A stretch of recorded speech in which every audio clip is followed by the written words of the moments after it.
So let's get started. Welcome to Data Dreaming and welcome to this session, the first one of this wonderful event, Create Connected Experiences with Einstein Analytics and Google BigQuery. Before we start, I just want to take a moment to say thank you. Thank you to everybody who's attending this. I think we are all in a very different situation than what we are used to be in. In an ideal world, this would be an in-person event and we would all be in a room and interacting with each other. But I think the last few months have been tough. So thank you for taking time out on a Saturday to do this. Thank you for taking time out from your boyfriends, from your girlfriends. If you're married, then it's a welcome break from your husband or your wife anyway. So I'll spare you on that. And then before I start, I do want to thank Jody, Manny, and Ricky. I think it takes a lot of effort to put together an event, and more so to put together an event in these difficult times when we are kind of hampered by just using technology in a virtual environment. So thank you for doing this. And another reason I think we have seen ad hoc EA sessions on and off in multiple sessions. There has been no dedicated events on Einstein Analytics, and I think this is the first one, and I'm hoping this is the first of many successful data dreaming events to come in the future. I'll quickly introduce myself. My name is Gaurav Khetrapal. I work as the CTO at MTX Group, a Platinum Salesforce partner and a MuleSoft partner. I'm a Salesforce MVP and an Einstein champion. You can interact with me on Twitter. And since this conference is all about data and all about numbers, and you'll be spending the day with a lot of data and a lot of numbers. So I kind of thought it would be interesting to sum up my journey and today's experiences in three numbers.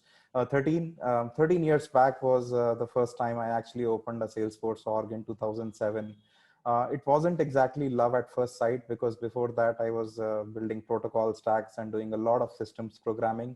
But I think over the years, the bond has grown stronger, and now I can say that I'm firmly in love with whatever I do on the Salesforce platform.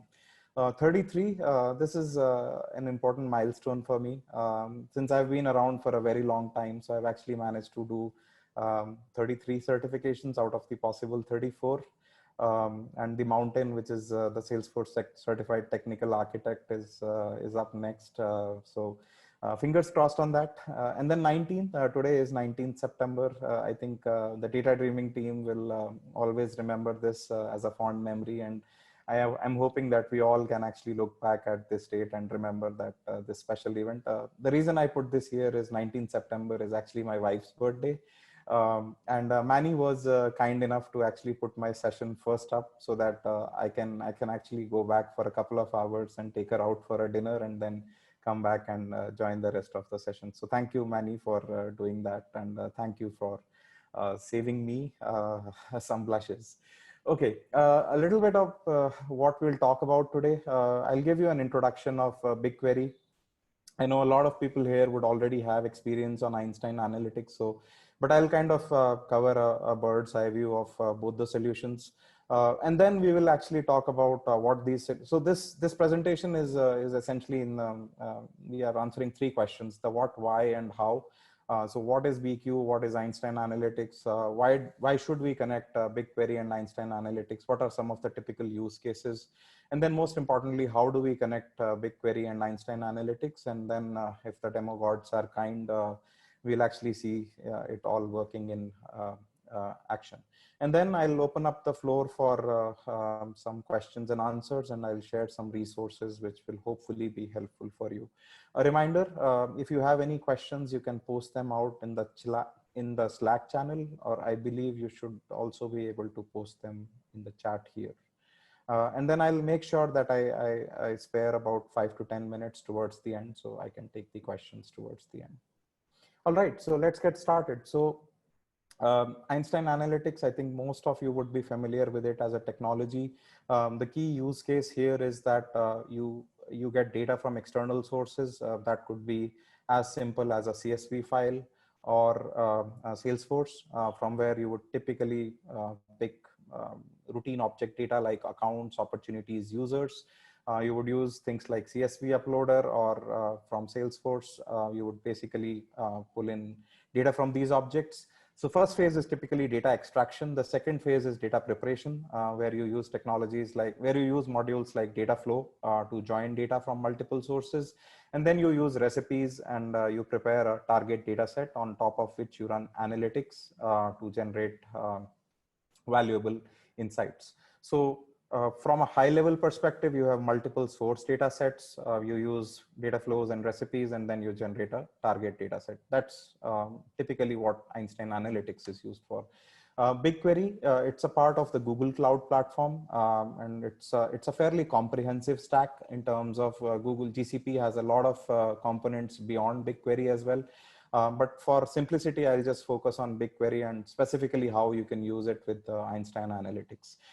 So from a solutioning perspective, the use case is that you ingest certain data, whether that is data coming from a source, or whether that is data coming from a bulk API interface. And then what it does is you basically store it as a warehouse. The biggest advantage of BigQuery over some of the traditional data warehouse solutions is that it is serverless, although it's a part of the GCP stack, the Google Cloud Platform stack, but you can pretty much use it standalone. So you can use BigQuery, but you can choose not to use some of the other solutions from the GCP stack. That has its own advantages. The storage and the compute is all decoupled. So you can use different storages, you can use different compute, and you can scale them horizontally as well as vertically. And then on the output side, we have the usual suspects that you would have for any data warehouse. You would have a SQL interface. You could actually consume these as REST APIs. You can actually use the native BigQuery web user interface, or you could use the BigQuery CLI as well. And then there are client libraries that you can consume in multiple languages. JavaScript is obviously most popular because of full stack JS development kind of being the norm these days. Okay, so as I said, the overall GCP stack is fairly complex. And if you look at, I kind of tried to walk through the overall life cycle of how this works. So you may be having multiple data sources which are generating real-time events. This data is being fed to VM engine, which then passes it on to Cloud PubSub, which is basically a publisher subscriber module. So it is asynchronous messaging. It puts the data in a queue where multiple subscribers are subscribed. And then there are other things as well. There is a batch interface which could go through the cloud storage, and eventually everything comes to Cloud Dataflow for parallel data processing. But I kind of highlighted this box because this is what is most important for us, and this is what we are going to talk about now. So once the data is in BigQuery, whether it is through streaming pipelines, whether it is through batch pipelines, then BigQuery essentially acts as the source. It is basically the data warehouse from where we need to actually push it on to a certain BI tool, or a platform like an Einstein Analytics, a Tableau, or if you want to stay within the GCP platform, then you could use Looker as well. The idea is that BigQuery provides data storage in the form of warehouse, but it has limited capabilities when it comes to analytics. So that's why you kind of need an additional interface like Einstein Analytics, a Tableau, or a Looker. And then obviously you could have other options as well. You could use Google Data Studio, but again, that is limited in terms of the kind of analytics and dashboarding experiences it provides. Or you could also use Google Sheets. Again, a rudimentary solution, not really a futuristic approach. Or what you could also do is you could actually onboard your coworkers on the Google BigQuery solution itself. But by and large, you will see that in typical cross-cloud architectures or in pure Google architectures, you will see that they end up using something like a Looker, Tableau, or Einstein Analytics. And the choice between these tools really depends on the actual use case that is being performed. There is also a common use case to actually integrate BigQuery with Salesforce. The difference here is that although you can integrate BigQuery with Einstein Analytics through a declarative approach using the inbuilt connectors, when you are integrating BigQuery with Salesforce, you primarily have two choices. You either use something which is off the shelf, something like an App Exchange solution, which does that for you, or the other option is that you can actually do Apex HTTP callouts from Salesforce. You can actually read data based on certain user actions. And then once that life cycle is kicked off, you can actually store data on order record changes. But as I said, we are actually going to focus more on the integration between BigQuery and Einstein Analytics. So I just want to show you the typical life cycle that we will be going through, and I'll show this all in the demo that I will present to you shortly. So in terms of the data sources, you can have multiple data sources. Obviously, BigQuery can be one of the data sources, or a data warehouse. You could actually have a Heroku instance, which is running the Heroku Postgres PG-SQL or the Postgres SQL database. You could actually use OData and use external objects to load that data. You could actually load conventional data like opportunities and objects from Salesforce. And if you actually want to load the customer journey data from Marketing Cloud, that is possible as well. And all of these are all of these leverage something that we call as connectors, which facilitate syncing data between these sources. And then we do the processing using Einstein Analytics. So we use data flows and recipes to generate our data sets. And then on top of that data sets, we can get valuable insights, and we can drill down into specific capabilities as well. There is a caveat here, and as the popular saying goes, if it ain't broken, don't fix it. I know there are Salesforce people on the call as well, but truth be told, this connector right now is actually broken with the latest release. I've been following up with the Salesforce support team. It got broken with the latest release, but the good thing is they've actually figured out what the fix is, and they have committed a time frame of the first week of October. And if you try to search for these connectors and the current state, you will actually find that this is a known issue as of now. So I'll actually walk you through what will happen when you try to use the connector in its current state, and how you walk through and what currently works and what does not work. So with that, let's actually look at the demo. And I believe I'll need to share my screen again just to make sure that I'm sharing the right window. So let me just come out of this. And hopefully you should be able to see. 1 second. So yeah, so what I will do now is I will actually show you both the interfaces, the BigQuery interface in terms of how you set up the data warehouse, and then I will come to the Einstein Analytics piece of it. So whenever you sign up for BigQuery, you get an interface like this, which is called the Google Console. It is like a one-stop shop where you can access all the GCP services, typical services like App Engine, Compute Engine, Kubernetes, cloud functions, and some of the storage, networking, as well as compute tools as well. But we are focused on BigQuery, so I will actually show you how that is done. So what I did was I set up a very simple data warehouse. I called it BQ EA demo. Inside that, I have set up a sample data set. And within that, I created a single table, which is called opportunities amount. If I click on this, it shows me that it's a simple table with 3 fields. One is the name, which I will use as the opportunity name. Then the second is the original amount, which is the opportunity amount. And then the third is external invoiced amount, which is basically that the opportunity had a certain amount, but when the opportunity was actually invoiced, we ended up using a different amount. So the use case here is that the opportunity name and the opportunity original amount would be something that is also present in the Salesforce opportunity data. And the external invoiced amount is something which is coming from an external source. It has now been saved in the Google BigQuery interface.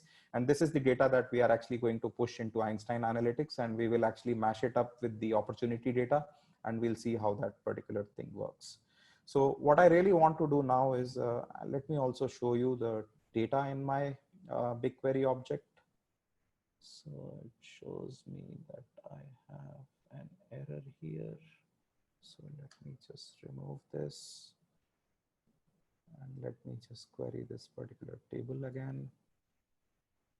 Whoops, it looks like the demo god are not so kind today. The select list. Okay, so I don't have the column selected. Once I do that, it will show me the opportunity data that I have. And if you can see that I have roughly 700 records here.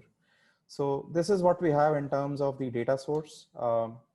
And now let me actually show you what happens on the Einstein Analytics side of things. So when you are on the Einstein Analytics, the first thing that you will actually do is you will actually go to the Einstein Data Manager.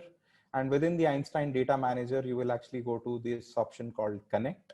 This is where you connect to the external data sources. If you click this button, which is Connect to Data on the right side, it will show you this Add Connection Wizard interface. From here, you can actually choose what is the kind of data source that you would want to connect to. So whether that is Salesforce, whether that is AWS Redshift, Heroku, as I mentioned, Marketing Cloud is supported as well. And then there are a number of other data sources that are supported. For Google BigQuery, we support two connectors. Unfortunately, both of them have the same issue right now, but there are two of them supported. The difference is that with one of these, you actually get a standard BigQuery SQL connection interface, and with the other, you are actually forced to kind of pick the fields. So if I do this, for example, if I choose the Google BigQuery, it will prompt me for certain parameters, connection name, developer name, description, schema. And this does take a while. I mean, the whole setup process would take about 15 to 20 minutes. And since this session is about 30 minutes, so I can't really do that whole setup in real time. So what I did was I already created one of these connections. If you look at object, and if you look at this connection called opportunities amount, if I click on this, you will see that it tries to pull up the fields that I had on the BigQuery side. And again, you can cross verify these. In this particular table, these are the three fields: name, original amount, and the external invoice. And then if I try to click continue, this is where they have actually broken this connector for now. In an ideal world, this would work and you would actually be able to pick the fields that you want. But now you end up getting this particular error, which I just talked about. And as I said, the good thing is they've figured it out. They've accepted this as a known issue and it will be fixed within a couple of weeks. Once you do this, assuming that this works, you will then be able to use this particular connection. So this has now established the linkage between my BigQuery instance and my Einstein Analytics instance. What I will do next is I will actually go and set up a data flow. And to do that, I will create a data flow. The first step I want to do is I want to actually get data from my BigQuery dataset. So I'll use an ingest node in my data flow creator. And in that ingest node, I will actually use the connection that I created. So for example, these are some of the sample connections I had created. BQ connection and BQ EA connector 2 are both BigQuery connections. It will ask me to pick an object. I will use the opportunities amount object. This must map to your BigQuery object that you have created. And then finally, it will ask you to pick what fields do you really want. So I want to get two fields out of there, which is the opportunity name and the external invoiced amount. And again, if I look at the output fields out of this particular node, it is the same, which is the name and the external invoiced amount. Then the next thing that I want to do is I want to get my opportunity data from the opportunity object. So I will actually use an SFTC digest node here, which gets the data from my opportunity object. And there are a lot of fields shown here, but I will essentially pick only the opportunity amount because that is what I need. Then the next important step is when we actually augment my data set with both these data sources.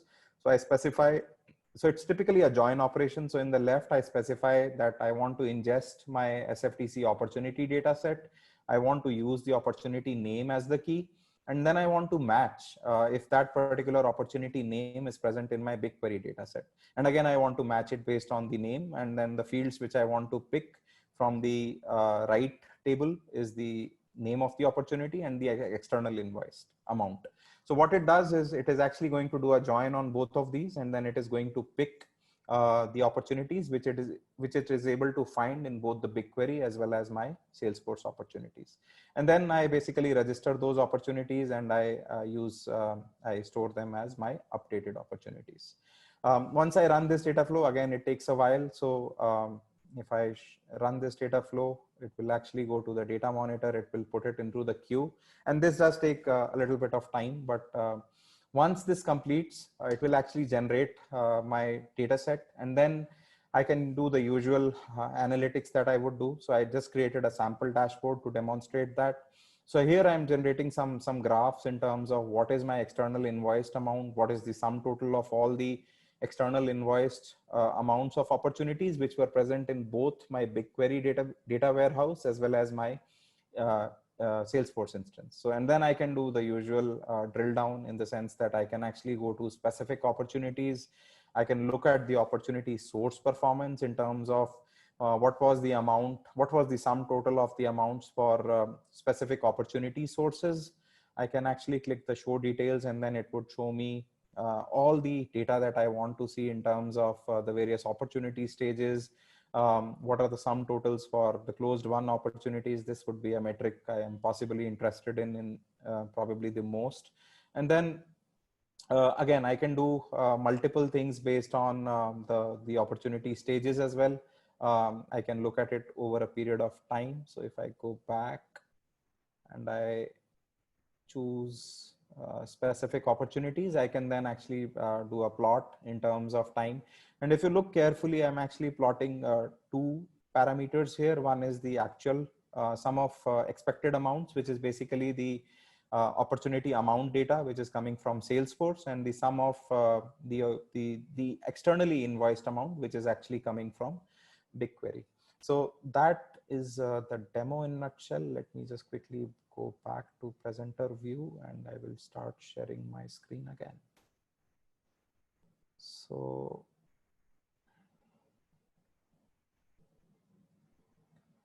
all right, so hopefully you can see the right screen.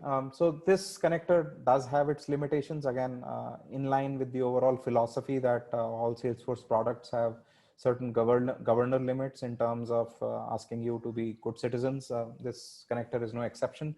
So you can sync data up to 100 objects. This includes data from local objects and external objects. You can use something like an OData interface there. The amount of data that you can sync through external connections obviously depends on the OData connector as well. It has certain limitations of its own. And then you can sync up to 100 million rows or 50 GB per object. This is a decent volume, even if you are dealing with LDV use cases, which is large data volumes. But keep in mind one fact that regardless of which limit is hit first, whether it's 100 million rows or the 50 GB per object, your connector will actually prompt you that you've hit the limit. And then incremental syncs and filters are only available with Salesforce local connector. It is not available with the BigQuery connector. So if you have to do an incremental sync, or if you have to do it some filtering, then you will have to do that in your data flows and your data recipes. And then the data read time connection, data read time for a connection depends on the connection type, which is obviously true because there is certain latency when you are pulling data from certain sources. For example, MuleSoft, there could be a certain latency. AWS Redshift, there could be a different latency there as well. Some resources that should help you. There is a fantastic Trailhead module on this. It is called Salesforce and Google partnership, but all it does is talk about how you use Einstein Analytics and BigQuery together.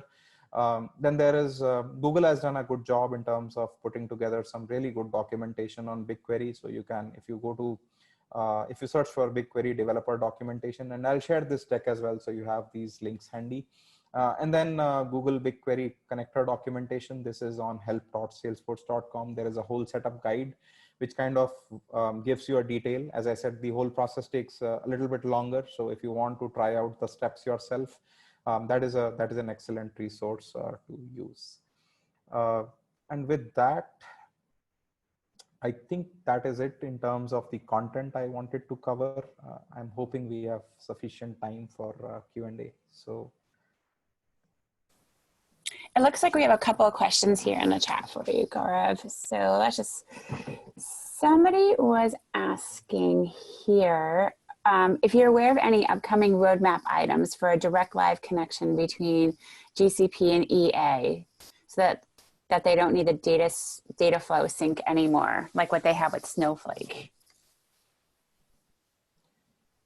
You will need to use a third-party solution in that case.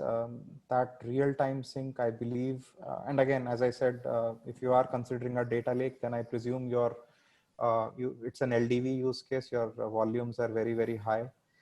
In that case, this connector would not be a good solution. So something like a Snowflake or a third-party solution would work best. I would not rely on this connector for a use case like that. Okay, and I know if you want to continue that conversation, you will be in the Slack channel as well. There's another one that's it looks like it's scenario based. So they want to use BigQuery as a place where they blend Salesforce data with non-Salesforce data, like from their finance system, and feed into Einstein for data visualization. Most of their interesting data for analysis is from Salesforce. And in that case, do you recommend writing the Salesforce data to Einstein directly and only route the external data via BigQuery?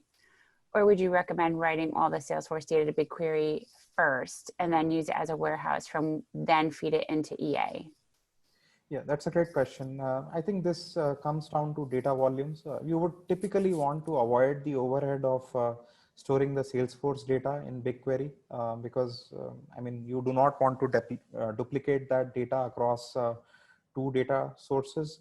So as you rightly mentioned, among the two options, the first one is that you basically write the Salesforce data directly to Einstein, and then you kind of route that data, external data, through the BigQuery interface. But you would not write all the Salesforce data to BigQuery. I think that's an overkill unless there is a specific requirement where you want to push out all the data, whether it's historic.